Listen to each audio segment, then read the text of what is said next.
చందమామ కథ అత్తా కోడళ్ల కథ 1948 ఫిబ్రవరి సంచికలో ప్రచురింపబడింది. ఈ కథ వింటే ఏ అత్తగారు తెలిసి కోడల్ని ఏడిపించడానికి సిద్ధం కాదు, చక్కగా చూసుకుంటుంది.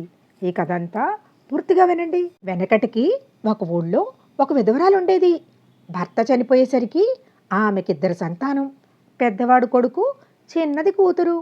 ఆమెకు పెత్తనం అంటే చాలా సరదా. పైగా నోరు మంచిది కాదు. ఆమె గయ్యాళితనం ఆ చుట్టుపక్కలంతా పేరు మ్రోగిపోయింది.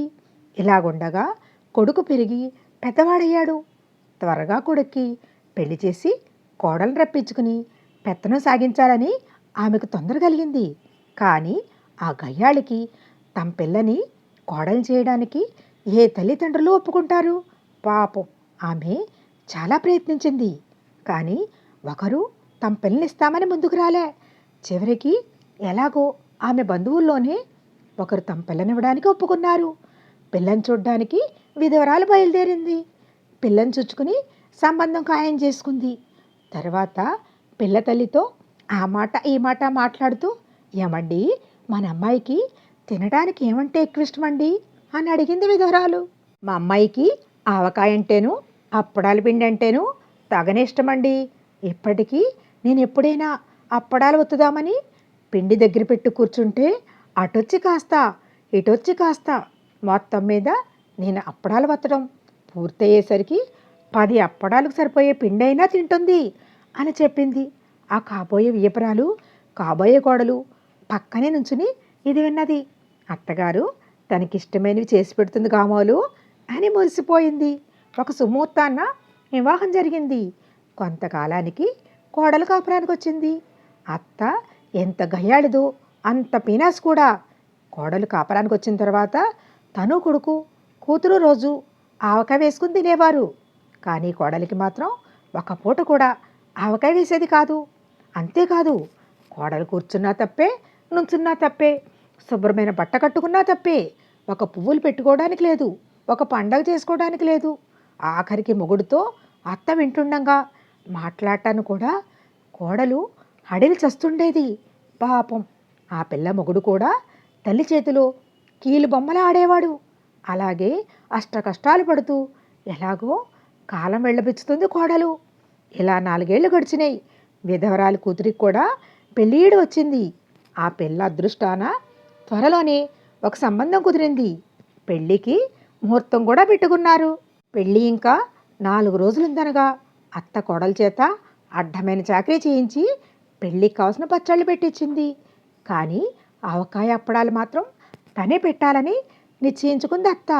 కోడలికి ఆ 2 అంటే ఇష్టం కదా. అందుచేత కోడలు ఆ 2 రుచి చూడకుండా చెయ్యాలని ఆ గయ్యాళి పట్టుదల. ఆ రోజు ఆవపిండి చేతులు మంటలు పుట్టడానికైనా ఓర్చుకుని అత్త తనే ఆవకాయ పొరబెట్టింది. అప్పడాలు తయారు చేయడం మన్నాడు తనకే అట్టే పెట్టుకుంది. ఈ సంగతంతా కోడలు చూస్తూనే ఉంది. ఆ రాత్రి కోడలు మొగుడుతో ఇలా మాట్లాడుతుంది. ఏమండి, మీ అమ్మగారు మరీ ఇంత చొప్పునద్దేమండి. పచ్చళ్ళు పెట్టడానికి నా చేత అడ్డమైన చాకరీ చేయించుకుంది. తీరా ఆవకాయ పెట్టాల్సి వచ్చేసరికి ఆ పని నాకు అప్పచెబుతూనే నేను ఎక్కడ రుచి చూస్తానోనని అన్నీ ఆమె స్వయంగా చేసుకుని ఆవకాయ పెట్టింది. రేపు అప్పడాలు ఒత్తబోతున్నారు. నాకు అప్పడాల పిండి అంటే తగని ఇష్టం. ఆవకాయ పెళ్లిలో నలుగురితో పాటు నాకు వడ్డిస్తారని ఆశపడుతున్నాను. కానీ రేపు అప్పడాలు ఒత్తేసిన తర్వాత ఒక్క పిసరైనా నాకు మిగలందే ఎలాగండి అని. ఏమో నాకు తెలీదు, నీ ఇష్టం వచ్చినట్లు అఘోరించు అని విసుక్కున్నాడు భర్త. అయితే నాకు ఒక ఉపాయం తోచింది, అలా చేస్తాను. రేపు అప్పడాల పిండి రోట్లో మీ అమ్మగారు తొక్కిన తర్వాత రోలు కడగాల్సిన పని నాదే కదా. మన రోలు కూడా మొన్ననే కొక్క కొట్టించింది కదా. అక్కడక్కడ కొంచెమైనా పిండి ఇరుక్కుని ఉండకపోదు. ఆ పిండి గీక్కుని తింటాను. ఇంతకు తప్ప నాకు పిండి దక్కే మార్గం కనిపించడం లేదు అని చెప్పింది కోడలు. ఈ సంభాషణ అంతా ఆ పక్క వసారలో పడుకున్న అత్త విన్నది.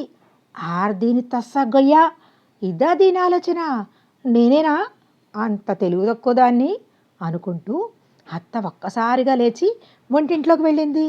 ఆ రాత్రికి రాత్రే అప్పడాల పిండి రోట్లో తొక్కింది. తర్వాత రోలు కడిగి పారేస్తాను, ఇంకది గీరుకు తినేదేమిటి అని రోలు కడగబోయింది. కానీ ఆమె పీనాసిది కదా, అంచేత రోట్లో ఇరుక్కొని పిండి తనే గీరుకుంటే మరో అప్పడానికైనా రాకపోతుందా అనిపించింది. అలా గీకుతుండగా పిండి రాకపోగా ఆ రోటి గతుకుల్లో గోరు పట్టుకుని చిగురు అంటి బగబగా మంట పట్టడం మొదలుపెట్టింది.